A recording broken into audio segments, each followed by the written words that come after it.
This episode of The Basic Chat is unfortunately missing some footage because of power outages due to inclement weather during the filming of this episode. We did our best to recount our thoughts once we noticed the recording was lost. Thank you for your understanding in advance and enjoy the chat.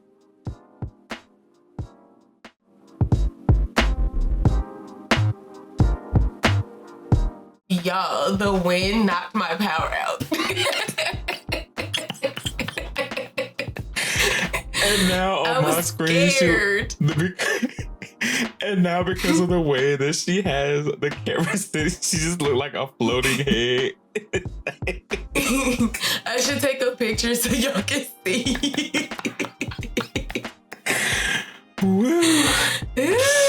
Anyways, oh, Bluetooth. We said that at the same time. You'll see on the recording. Period. Maybe. But yeah. Maybe. You might, because there's always a lag between our videos whenever I have to line them up with either of us. So I don't know. We might have said it at the same time. Who knows? Maybe. But anyways, before the weather rudely cut us off. Interrupted. What was I saying? I was saying I was going into... You were talking about Zishu. Zishu's like character and how I thought the core of his character was the tension between him and his dad and his mom and the subject of his mom. Yeah. And I think that spilled over into his relationship with Fu Li Kong, because it's like everybody kind of made him out to be like wrong for being like, she won't there for us, blah, blah, you get it.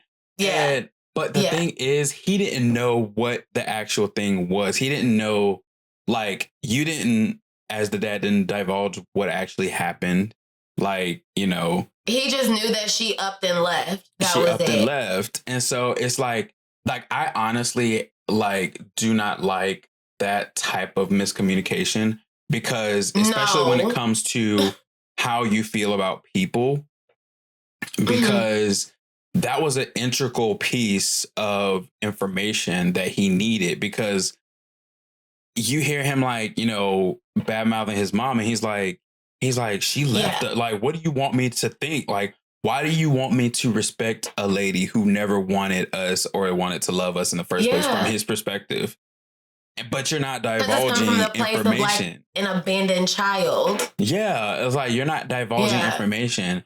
And it's not fair to be like, well, his sister didn't do that. Well, I mean, that's fine. She may be very forgiving, and but not everybody's like that.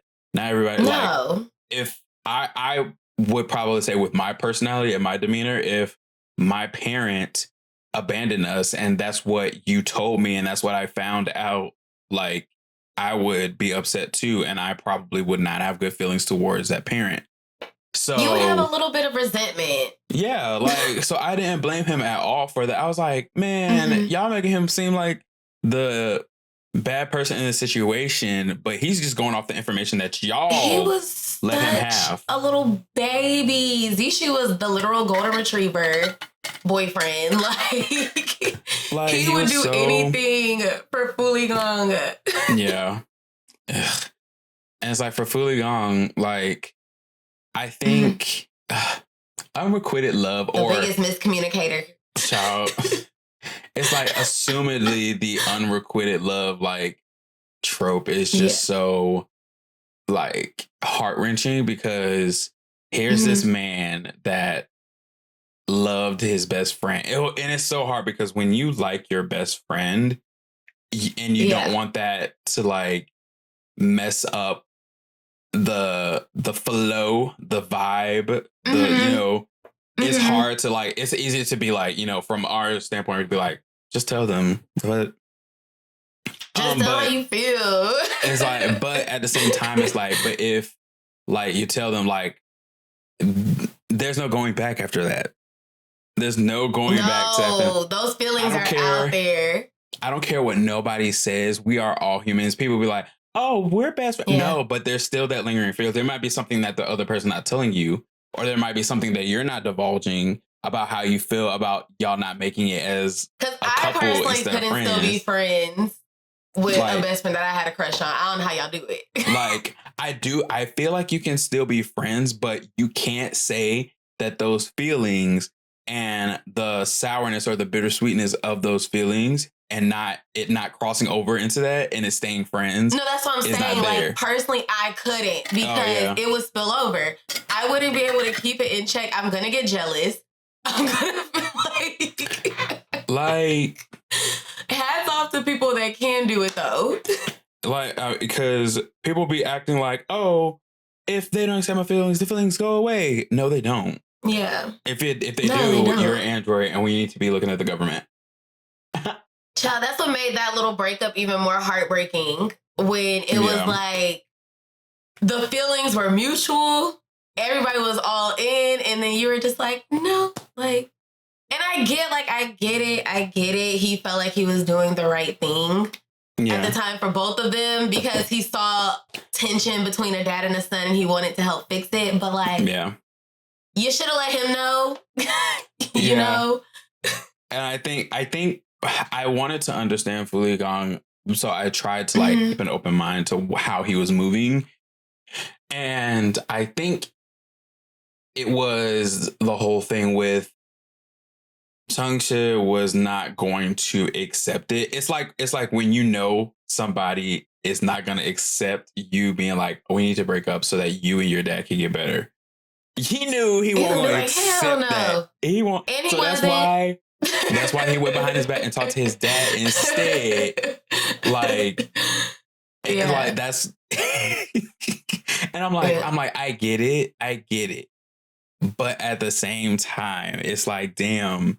You didn't even try to communicate to him like why you were doing this. Sometimes the why is like the integral part of that. The most important part. You know, it's the most important part. Because obviously, if I told you like, let's say I told you I was like, Alyssa, I'm not gonna talk to you anymore, and you're like, the fuck, and like then, but the why is like, I can't talk to you anymore because I'm going to get like my tonsils taken out and I can't talk for like a week. Yeah. It's like you let the other person's mind wander into like, I'm going to go deep with it. I'm like, why? He just doesn't want to talk to me anymore. Like, that's it. Like, it's like, that's it. That's all. Yeah, no. So the why is always the part that could change how someone, because now I can't say that Changshi would be like, oh, okay, I get it. You want me to be closer to my dad. Let's break up. He ain't gonna do that, but you know, still. No, but I feel like Zishu would have given in because he would have did anything for Lee Gun. I feel like it was just that conversation was owed to, just like you said, the why. It was owed to be like, this is what I'm doing. I'm over here calling him this is how I feel. What? I'm over here calling him Changshu, and it's what is it? Zishu? Is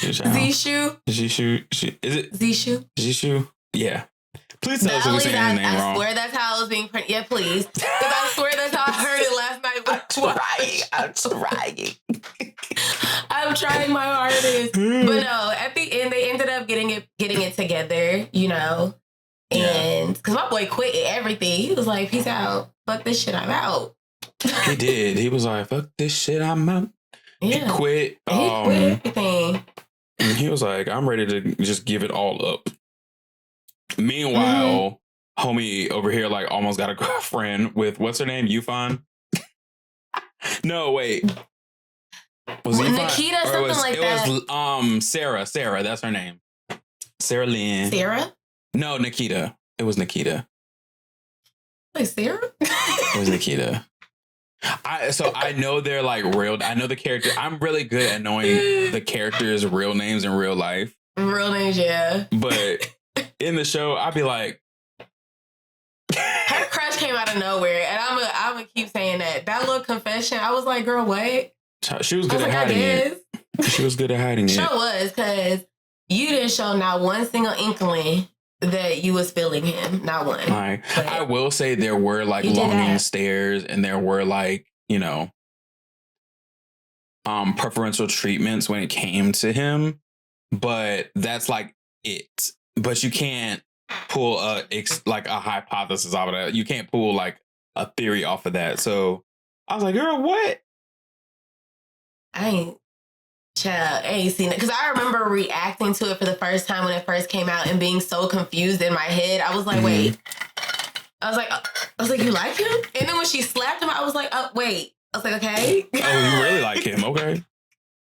I said, child, she's trying to take your man. She was trying to take your man. She was real mad. But moving on to our second couple, as Alyssa has coined, my bundles couple. My bundles. Y'all, hair kings, they need a Head and Shoulder commercial. Yeah.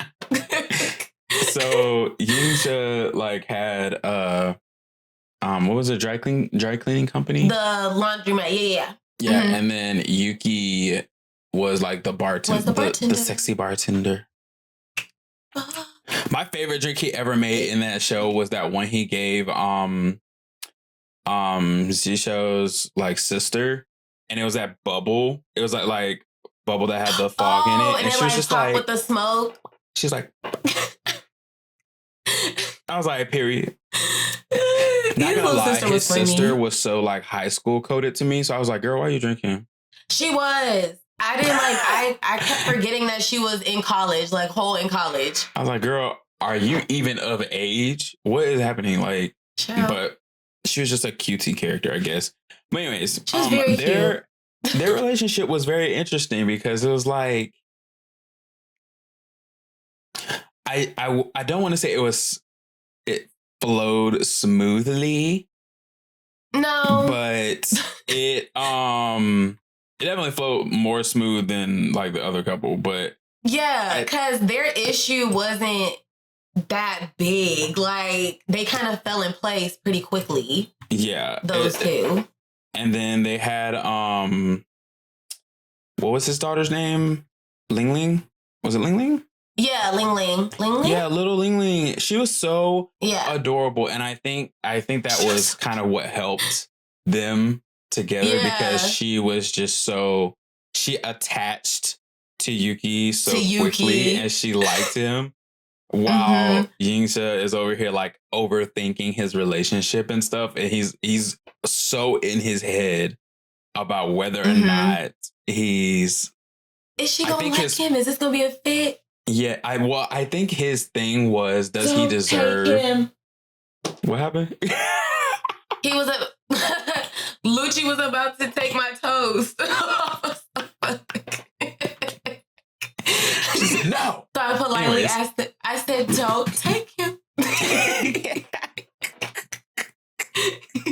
She said, "Don't do it. You better not." But I think his internal struggle was the fact that it wasn't necessarily like being with Yuki. It wasn't being with him. It wasn't like Shu Xiao, where it was the internal struggle was kind of like, oh, this is my best friend, but like also a man, and like it was more so like, am I allotted this? Do I deserve to have this relationship? Like I have my daughter, I have this dry cleaning service, I have all of these things that I have to, those 20 years worth of clothes that people was never gonna pick up. Child, he had a lot of responsibility that she was holding on to. That was literally hoarding. Which I feel like that was low-key internalized feelings from his marriage falling apart, or the memories being gone that surrounded his past life. Because I was like, bro, it's been 20 years. Let it go. Let those clothes go. He was holding on, and he wasn't like, especially when Yuki brought, if I'm not mistaken, he brought in like a little like coffee or tea set that people. Yeah, he made like a whole coffee bar for him. And he was like, child, he thought it was cute until he looked to his left and right. It was like, hold on, where to go? No, because dead ass it was like that. He was like, ran to the back came back to the front, was like, excuse me. He's like, take it. I don't want it. Take it away. Boy. Child. He was holding on to that pass, child.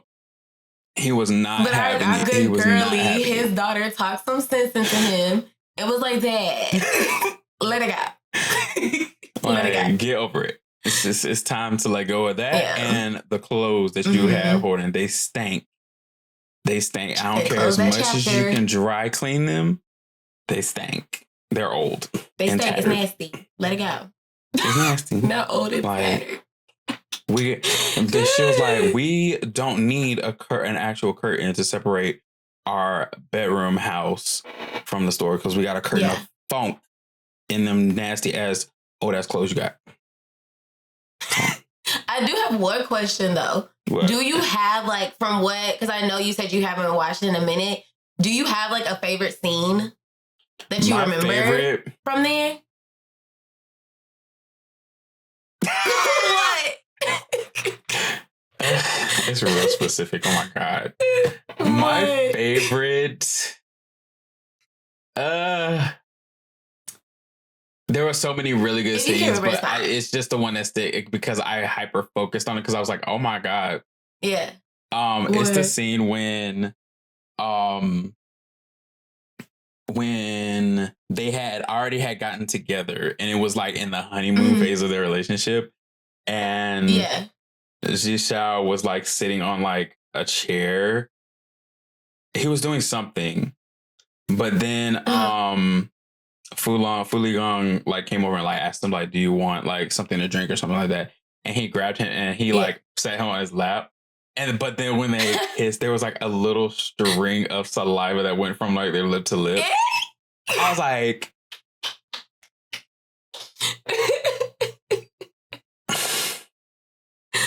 I'm fucking weak. No, because I was like running through scenes in my head and I was like thinking about the scene because my favorite is when they're like going through the process of their first night sleeping in the same bed together and they're like having those conversations with themselves.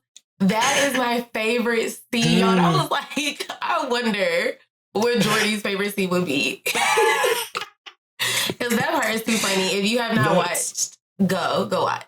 Like that's what a close second though is on the flip side of the coin where it's not like something that's that's like sexual is Jishao's love for like this specific movie. And so he got oh my God, really got like to watch the movie with him. That shit cracks me up every time. And then he got him to go to the theater to watch like the last installment of it, and it won't even. Them freaking clothes, y'all. That movie is trash. Even though it's not even a real movie, it was trash. Child, I was like, what? But that shit was just so funny to me. Like, because he loved it so much. He's like a little puppy. Yeah. Like that, and like there was like the scene where they had to like dress up like girls together. Oh yeah, that shit was hilarious to me. When they were in school together, they had to dress up like girls. I forgot that part. Yeah, it was like a flashback. I was like, hold on, wait, where? And I think it was when because they were walking in like the mall or something. Yeah. I remember. Yeah, I was like, no, but all their like flashbacks to when they were in high school were like my fave because it was so cute seeing how Fuligong's feelings had already manifested for him, and then come to find out Jishao like low key also liked him back, but it was like his was more so like a is this love? But I gotta know, is this real type of thing. But no, it was just so cute. I love when they like circle back. It all started with that rooftop. I love it. Started with that rooftop, and it started with that like them almost getting caught by the teacher, and then him head on his falling heart. asleep. He was like, "Oh, I hear his heart beating. Your heart crying for me." No, baby. I may need to watch it again. I love that series. No, yeah. Yeah. But no, the biggest thing that I loved about because I love when they come up with interesting concepts that surround the plot that bring the characters together. And I thought the thing with plus and minus and magnetism was so cute, and the fact that they both got one half of a pendant and one was a plus and one was a minus, and it was opposites attract because they are their demeanors and their personalities are on the separate end of the spectrum, opposite, and it just works so perfectly, like yin and yang, it's perfect. And I love when they come up with little concepts, because I think it's so creative. Everybody's so creative. Oh my god, it's so good. Everybody's so creative. So good. No, honestly, love that show. That 7.6 rating on my drama list. Y'all poo. Y'all need to go rewatch, because that is crazy. Y'all are so haters. No. Because y'all be rating. No, because some series are going to be rated way higher. And no. We need to swap, because ain't no way. I'm crying. Ain't no way. They say, it's my opinion. You should add that Tamara Judge. You should add that Tamara Judge clip in here. I can't because then it won't go over well with the audio version. So I have to be. Oh, that's right. Never mind. Yeah, unfortunately. But y'all know what we're talking about if you chronically online. Yep. If you know, you know. If you know, you know. But yeah, guys, let us know in the comments what you think of Plus and Minus. Have you watched it? Have you not watched it? If you haven't watched it, why are you haven't stalling? You? I need you to put that in your repertoire, okay, of BLs that you have watched. And come back and tell us how you liked it. Leave a comment, share, rate, share, period, rate, follow socials, right, period. Yeah. And you may exit the chat. The bell has rung. So get out. Love y'all. Bye.